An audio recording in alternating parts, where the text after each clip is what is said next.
A 1966 Volvo P1800 rolled past 3 million miles on the same engine block it left the factory with. The owner, a school teacher from Long Island named Irv Gordon, changed his oil every 3,500 miles, kept every receipt, and never let anybody else behind the wheel. The original transmission lasted all the way through, and the car needed only 2 engine rebuilds across that entire distance, which is roughly 126 trips around the Earth. Most people hear that story and think the lesson is about oil changes. It's not. It's about something quieter, and it's the reason most of you watching this will scrap a perfectly good engine before it's half finished. My name's Walt Renner. I ran a repair shop for 41 years in a town cold enough to crack a block if you looked away for a weekend. I've seen machines last 4 decades and I've seen them die in 4 years. And the difference was almost never the brand. No review units, no sponsorships, no free parts from any of these companies.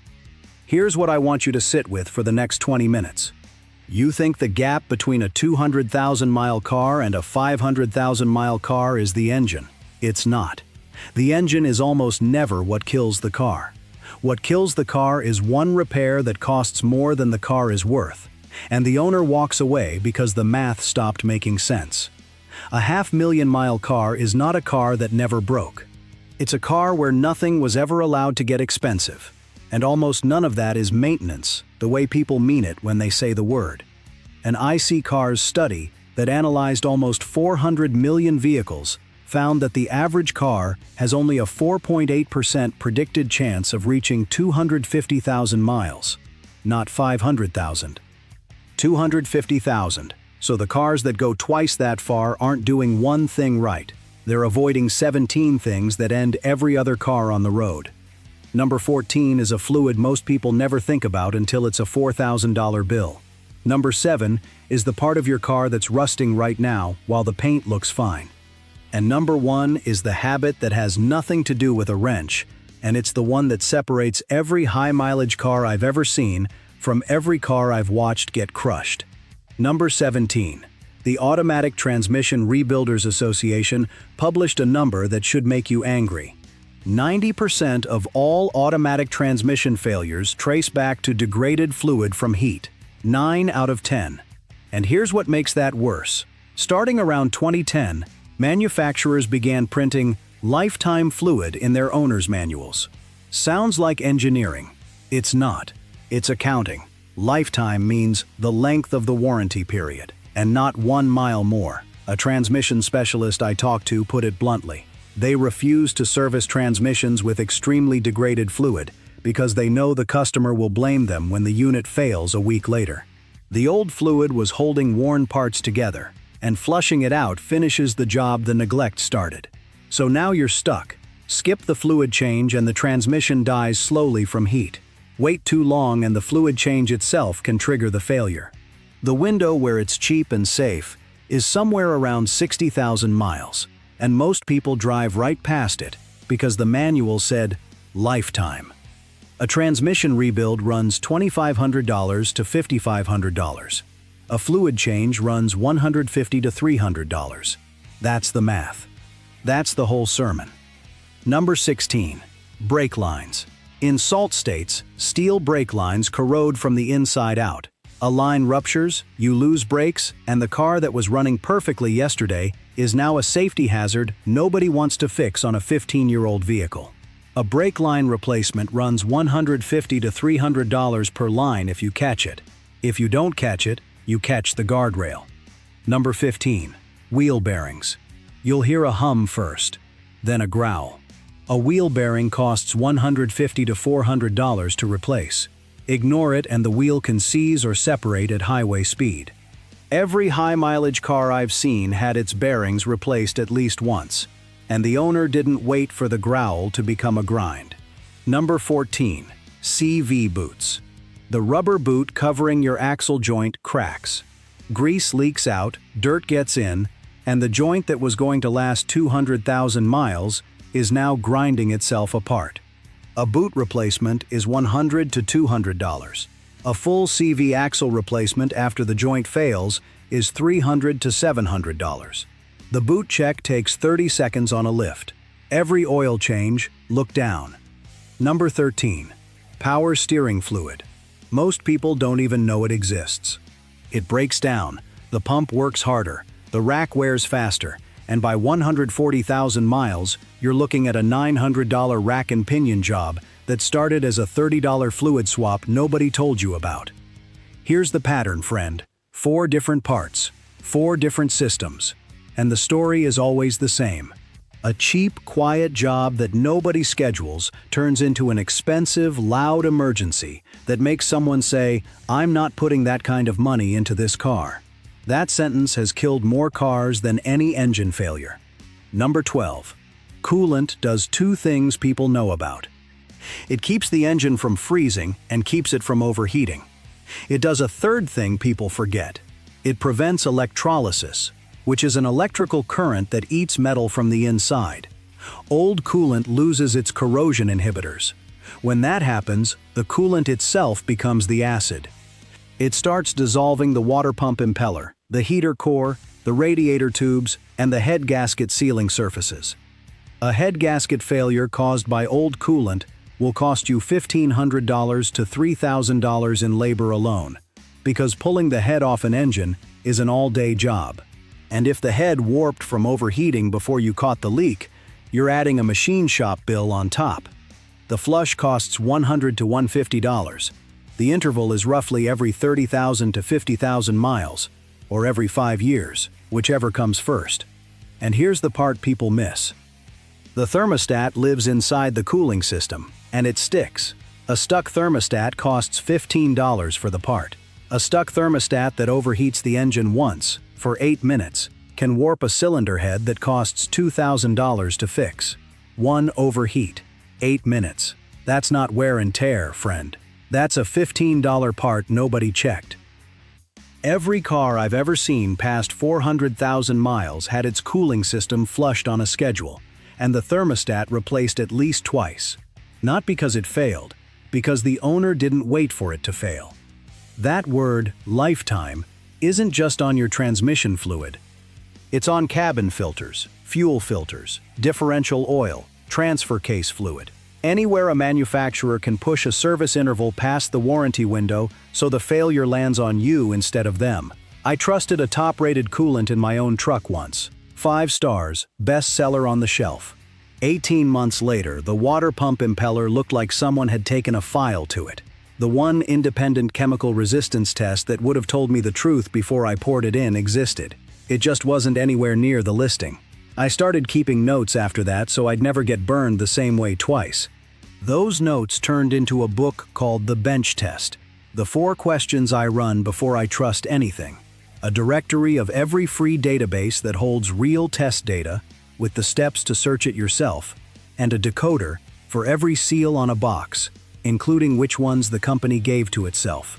$49 at waltrenner.com. That's the only time I'll mention it. If it's useful to you, it's there. Number 11. This one doesn't have a part number, but it's the single biggest behavioral difference between a 200,000-mile owner and a 500,000-mile owner. A small oil leak shows up. The 200,000-mile owner checks the level every week, tops it off, and figures they'll deal with it later. The 500,000-mile owner has the valve cover gasket replaced that weekend. A small vibration appears at highway speed. The 200,000-mile owner turns the radio up. The 500,000-mile owner has the tires balanced and the suspension checked. The difference is not money. The difference is timing. Every repair has a window where it's cheap. After that window, it's expensive. After the expensive window, it's more than the car is worth, and the car goes to the crusher with an engine that still had another 200,000 miles in it. I watched a woman bring in a 2004 Camry with a small coolant leak from a $40 hose. She'd been topping off the reservoir for 6 months. One day she didn't check it. The engine overheated on the highway, and the head gasket blew. The repair estimate was $2,800. The car was worth $3,500. She kept driving it, and it made it. But most people in that spot look at those 2 numbers, subtract, and sell the car for scrap. That Camry had 187,000 miles on it. The engine was fine. The head was fine until the overheat. The whole disaster traces back to a rubber hose that cost less than a tank of gas. Number 10. Suspension bushings. Rubber bushings dry out and crack. The ride gets sloppy, alignment drifts, tires wear unevenly, and now you're replacing $800 worth of tires every year instead of every 2 years because nobody replaced the $50 bushing that was causing the drift. High mileage owners replace control arm bushings proactively around 100,000 miles. Number 9. Motor mounts. Worn motor mounts let the engine shift under load. That shift puts stress on every hose, wire, and connection attached to the engine. It won't kill the car this year, but it accelerates the failure of 6 other components that will. A motor mount is $200 to $400 to replace. The cascade it prevents is 10 times that. Number 8. Fuel filter. Some modern cars have filters inside the fuel tank and call them lifetime. We talked about what lifetime means. A clogged fuel filter starves the fuel pump, which runs harder, which overheats, which fails.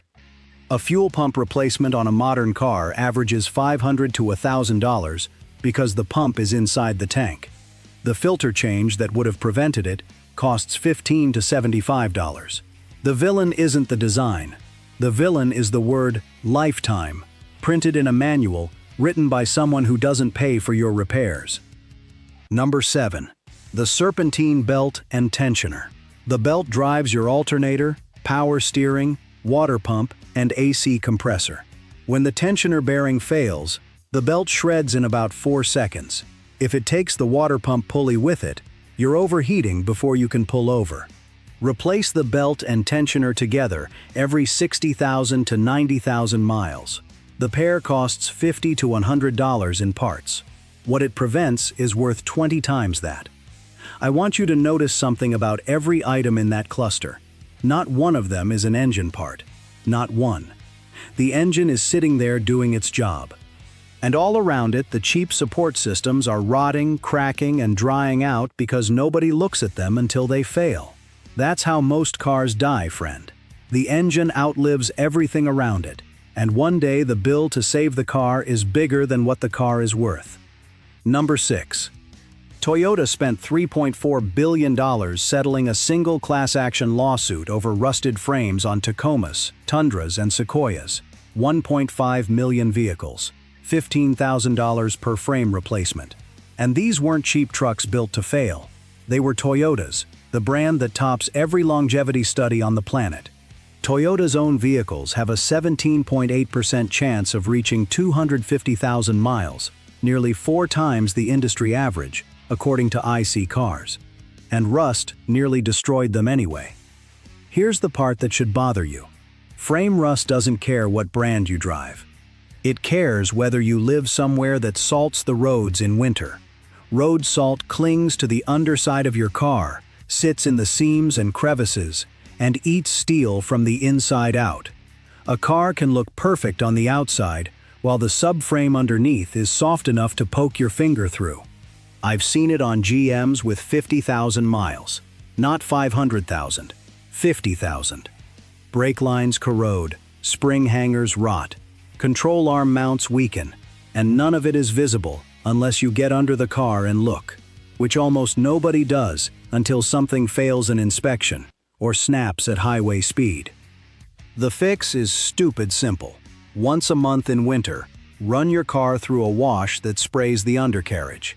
Some shops will spray a rust inhibitor once a year for $100 to $150. Irv Gordon's Volvo made it past 3 million miles. You think he ignored the underside? The man cleaned and inspected everything. The 500,000-mile owner doesn't just change the oil. They get under the car. They look at things nobody else looks at, and they do it before the damage is visible to anyone who isn't looking. Number 5. Let the engine warm up properly, not by idling in the driveway for 10 minutes. That's a myth that wastes fuel and carbon loads the valves. Warm up by driving gently for the first 5 to 10 minutes. Keep the RPMs low, avoid hard acceleration, and let the oil reach full operating temperature before you ask the engine to work hard. Cold oil is thick oil. Thick oil doesn't protect as well.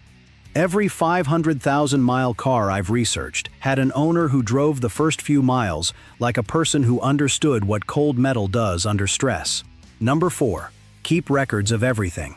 Irv Gordon kept every receipt for his Volvo. Every oil change, every belt, every hose.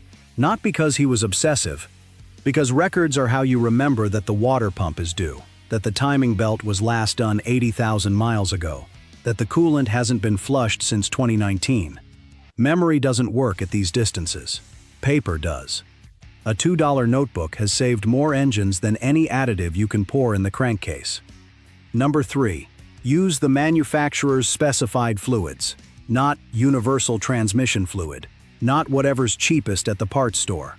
The specific fluid with the specific friction modifier for your specific transmission. CVT fluid is chemically incompatible with regular automatic transmission fluid. Using the wrong one can damage belt surfaces in a single drive cycle. This isn't brand snobbery. It's chemistry. The fluid spec is in your owner's manual. Read it once. Buy the right one forever. Number 2. Don't skip the timing belt. If your engine has a timing belt instead of a chain, it has an interval. Usually 60,000 to 100,000 miles. If the belt breaks on an interference engine, the pistons hit the valves and the engine is finished.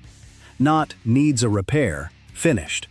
A timing belt replacement costs $500 to $1,000. The engine replacement it prevents costs $3,000 to $7,000.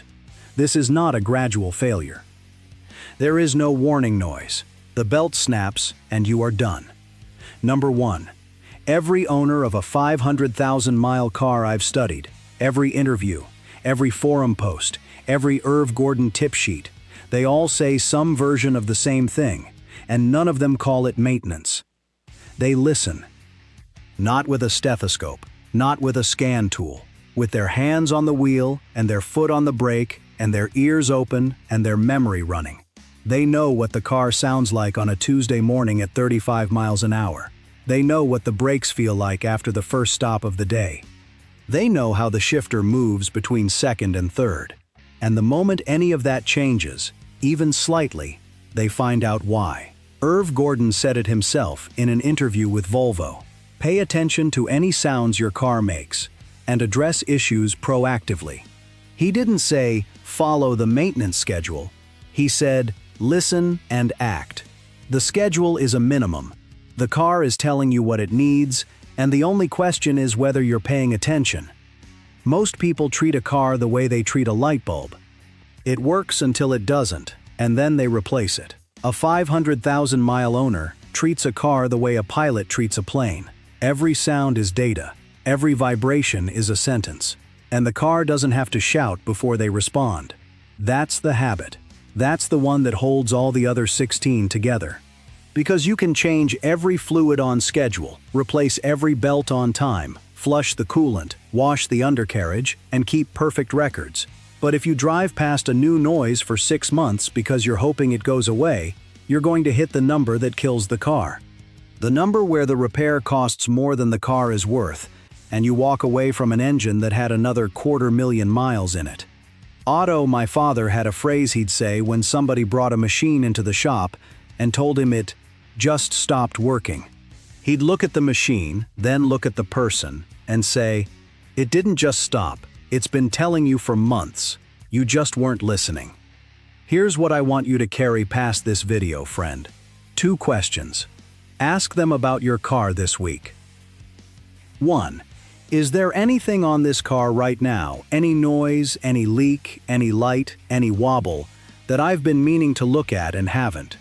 2. What's the cheapest version of that fix, and what's the version I'll be paying if I wait 6 more months? The gap between those 2 numbers is the gap between a car that makes it to 500,000 miles and one that gets crushed at 180,000 with an engine that was just getting broken in. A thing built to be fixed is a thing built to last, but only if you fix it while fixing is still cheap. Next time, the one engine oil that independent labs keep ranking first in wear protection, and why you've probably never seen it on a shelf. The brand that spends the least on advertising in the category might be the one your engine wants the most. I'll show you the data.